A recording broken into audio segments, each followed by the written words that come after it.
We are here at the JJ Bean Coffee Shop on the UBC campus. For anyone who has not been here before, it's a beautiful building that's filled most of the day with students, teachers, and other staff.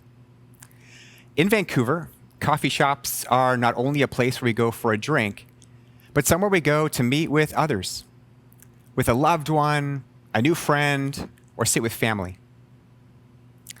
A number of years ago, I was at a local coffee shop when I saw someone sitting and drinking coffee alone in a nearby seat. From what I could tell, she was not only alone, but lonely. A little while later, I looked up from my computer, and I saw that someone else who had been sitting in another part of the coffee shop had come over and started a casual conversation with her. Before long, they were laughing and engaged in a lively conversation together. This woman had come for something good, a cup of coffee, but had left with something better, a meaningful connection. We are in a sermon series at 10th Church called Sacred Spaces. And just as we did last summer, we're filming each message from a different location around our city that can speak to us and allow us to experience God in fresh and creative ways. So far, we've looked at the ways that we can experience God in a park, an art gallery, the streets, a garden, and now a coffee shop. Today, we're going to listen to a story of Jesus meeting with a woman at an ancient meeting place, at a well. And while the woman initially came to the well for water, we'll see that Jesus offers her something even greater, something that meets an even deeper need. The passage can be found in the 4th chapter of John's Gospel, which I'll be reading from throughout this message. The story begins at a well.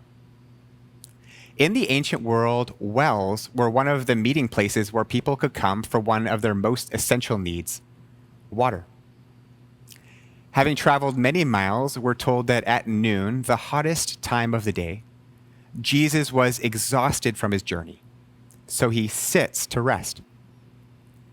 While his disciples are away buying food and restoring their supplies for the rest of the journey, a woman from the area that they're in, called Samaria, came to draw water. The subtlety of the scene may be lost on us today, but it would not have been lost on Jesus. In the ancient Middle East, it was customary for villagers to come and draw water in the morning, which was the coolest time of day. In a hot, dry climate, the morning was naturally the best time to come and to draw water. Just as a coffee shop is full of people in the morning coming to grab a cup of coffee on their way to work or to school, so too a well was full of people who had come to fill their daily water buckets. Also, like a coffee shop, people would come to connect with neighbors, catch up with friends, and visit family. But rather than coming to draw water in the cool of the morning, this woman was hauling her heavy water pots at the hottest time of day.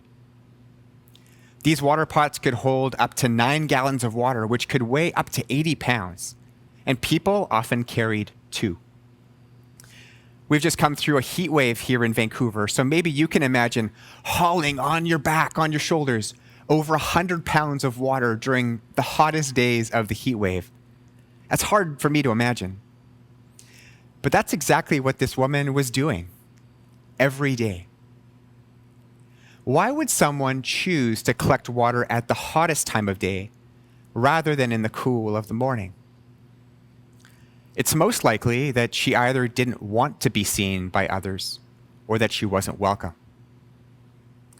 We found out a bit later in the story that this is likely due to a number of broken relationships with men from her past. Her painful history has caused her to experience isolation from her community. And any reminder of this reality likely would have added to the shame and pain that she experiences.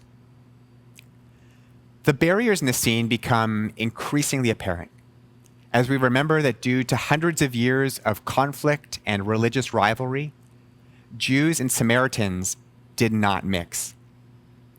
If a Jewish man like Jesus even touched a cup that had been previously touched by a Samaritan, like the woman in our story, then that person would be considered ritually unclean. On top of that, it was socially taboo for men and women to meet together in private.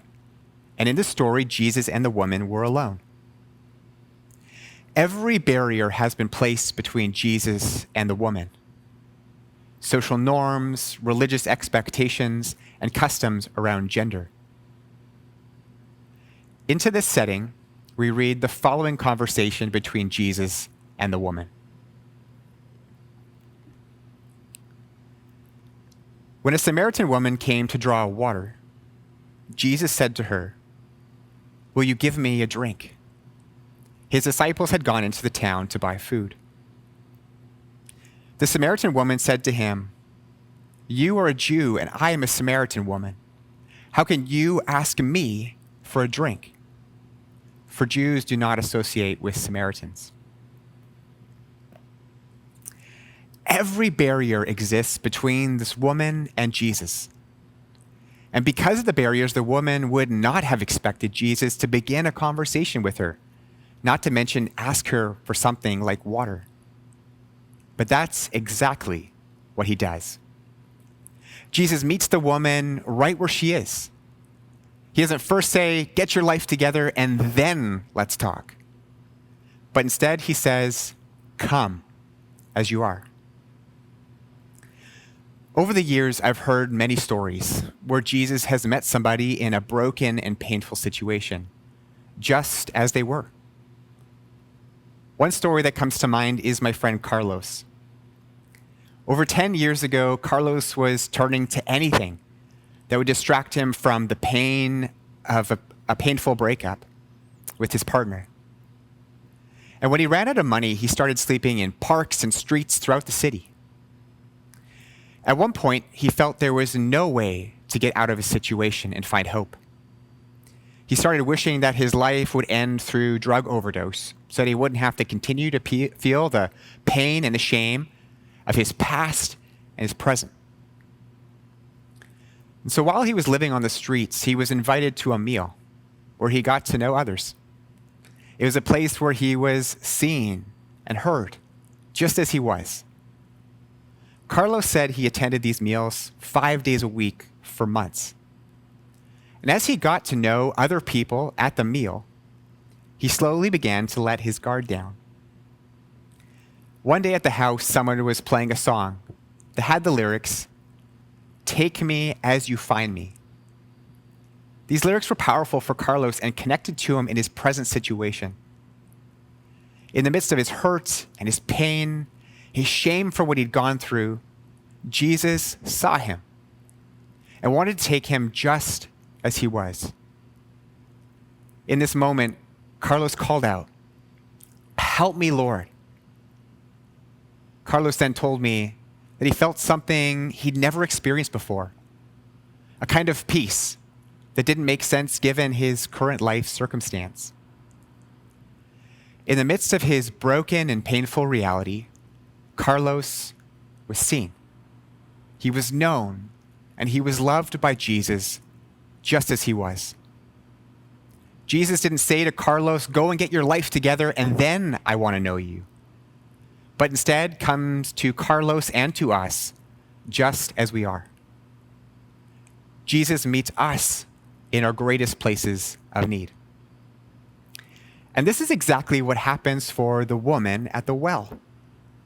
Jesus met her exactly where she was, in the middle of the hottest time of the day, present to her experience of alienation and shame from her community. And Jesus met her right there. He didn't first ask her to change, but broke through the barriers to meet her where she was. Then the conversation between Jesus and the woman continued.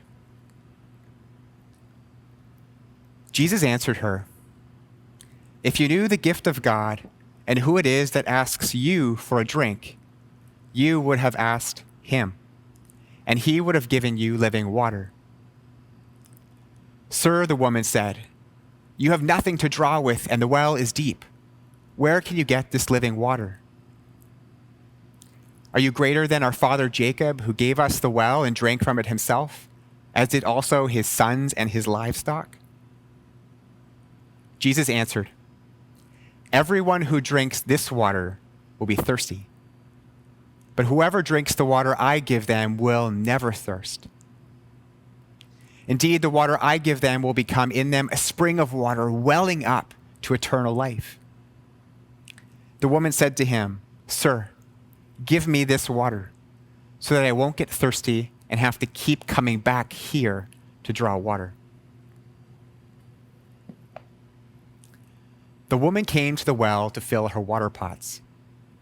But through their conversation, Jesus can hear that her greatest need is not for water, but for something more. We can hear this in the woman's response to Jesus' offer to give her water that will become a spring, a well to eternal life. Yet the woman isn't interested in the water that Jesus offers for her own thirst's sake, or even for some religious reasons. Instead, we hear her true desire in her response. She says, "Sir, give me this water so that I won't get thirsty and have to keep coming back here to draw water." Her thirst goes deeper than water. She's interested in what Jesus is offering so that she won't have to keep coming back to the well day after day. By coming alone to the well in the heat of the day, she's reminded again and again of her shame and her feelings of unworthiness. And right now, all she wants is the freedom from the stares, finger pointing, words spoken behind her back, and constant reminders of her mistakes and what has already been done to her. The woman came to the well seeking water, but soon we can see that she's actually looking for something deeper. She's seeking belonging, connection, or at least, if she can't have that, the freedom from the rejection, shame, and constant reminders of her past. We all go to different places to try and fill our empty water pots, don't we? For me, one of the places that I go to fill my pot when it's empty is Facebook. Even though I hardly ever post on Facebook, I know that I'm either not doing well personally, I'm tired, or that I don't want to deal with something in my life when I start mindlessly scrolling through my Facebook feed. 5 to 10 minutes can go by before I even realize that I'm trying to fill my water pot with something that can't quench my thirst.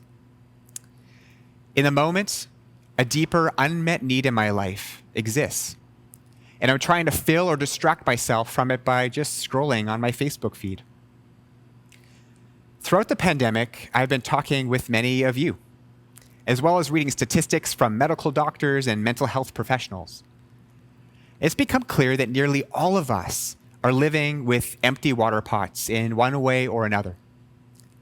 The question isn't, is your pot empty, but in what way is your pot empty? Are you exhausted, burned out, afraid, lonely, unsure of your future, or are dealing with relational conflict with your spouse or your children? Or perhaps there's a health crisis in your family. Where are your pots empty today? And where are the places that you're going to fill those pots, or at least to distract yourself from them? Food, Netflix, social media, unhealthy relationships.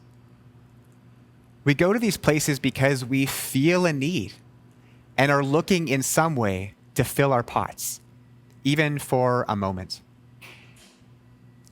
Up to this point, the conversation between Jesus and the woman has stayed mostly at a casual, surface level. But in opening herself up and hinting to her deeper need, the emotional and personal nature of their conversation is about to go very deep, very quickly. Jesus says to the woman, "Go, call your husband and come back."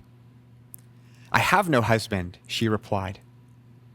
Jesus said to her, "You are right when you say that you have no husband. The fact is, you have had 5 husbands, and the man you now have is not your husband. What you have just said is quite true."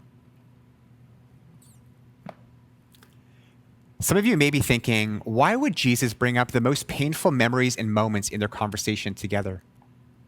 Why would he remind her of her isolation and her shame? And why would he risk re-traumatizing her all over again? A few weeks ago, my sister Carly was in town. And one morning, while she was visiting our home, I asked her about this story and why she thought Jesus may be bringing up this painful memory during their conversation together. My sister works as a professor and a therapist who has helped many people who have painful and traumatic histories. She said that in therapy, there is something called a corrective emotional experience. The purpose of corrective emotional experience is to re-expose someone to a difficult or painful experience or memory from their past under new, supportive, trusted circumstances in order to bring healing for their traumatic experiences. While bringing up these painful or traumatic memories can be initially painful, in the context of a supportive and trusted relationship, there can be healing where there was previously shame.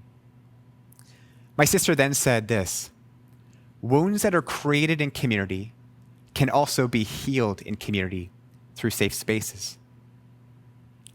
Jesus doesn't just acknowledge the hurt, but he creates a safe space for her to experience healing from the shame that she has known. The woman didn't travel to the well looking to open up her heart, but instead Jesus, through the safe presence, creates a place for her to begin to open up. My new colleague at 10th, Ashling, who is our new family life pastor, recently explained that when children get into the proximity of a safe figure, they show their wounds to them. It's striking that Jesus so quickly becomes a safe space for her. She didn't leave that morning hoping to share her wounds with a stranger, but Jesus quickly became a safe space for her. Like a child in the presence of a safe figure, she too shows her wounds to him. And what's more, her wounds begin to heal in Jesus' presence. If the conversation had ended before Jesus had acknowledged that he fully knew her and her past, the woman could have walked away, thinking that Jesus was good and kind, but she also would have probably thought, if he knew me, the real me, that he would have rejected me too. Her past was filled with shame and rejection caused especially by men. But by bringing up this memory from her past in a safe, trusted space, healing was able to begin. Being known and loved are not secondary human needs, but primary ones. I've been reading a book by Dr. Sue Johnson called Hold Me Tight. And in the book, she draws on attachment theory, which says that we as humans have a primary drive and need to belong, to attach ourselves to another and to experience being known and loved. Dr. Johnson says, love is not the icing on the cake of life. It's a basic primary need, like oxygen or water. The Samaritan woman came to the well looking to fill her pots with water, one of the basic needs of human life. But instead, Jesus offers her another kind of water, a kind of water that comes from himself, a living water that becomes, in a person, abundant life. This abundant life isn't conditional on whether she feels worthy or whether she's accepted by others. And Jesus confirms this by showing her that he knows her. He knows the pain that she has experienced, the shame she's felt, and her rejection by others. This living water isn't conditional on her past, but only on her willingness to receive it. Jesus is inviting this woman who has known great shame and rejection to eternal life, abundant life, now, to experience freedom from rejection and shame, and instead to experience love and belonging from someone who knows her completely. The author and theologian J.I. Packer says, to be right with God the judge is a great thing, but to be loved and cared for by God the Father is greater. The greatest privilege we can experience is to be known and loved by God. Jesus meets us exactly where we are, regardless of our past, and our present. And he invites us into a new life that is rooted in our deepest need to be known, to be loved, and to belong. Jesus may meet us in one place, in a desire or a need, but the invitation is always deeper, into healing, towards wholeness, to receive forgiveness. What the woman experiences is so significant that she ends up leaving her water pot behind and goes back into her village saying, "Come, see a man who told me everything I ever did. Could this be the Messiah?" Imagine experiencing something so life-changing that you knowingly leave your coffee behind in the coffee shop to go and tell others of what you've just heard. But that's what she does. She leaves her water pot behind to tell everyone that she met a man who knew her completely. She becomes the first person to share the good news of Jesus with others. And it's her experience of being known by Jesus that she is most eager to share with them. Come and see a man who told me everything I ever did. And I think she may also have added, and didn't reject me, but welcomed me and loved the real me. And he welcomes you too.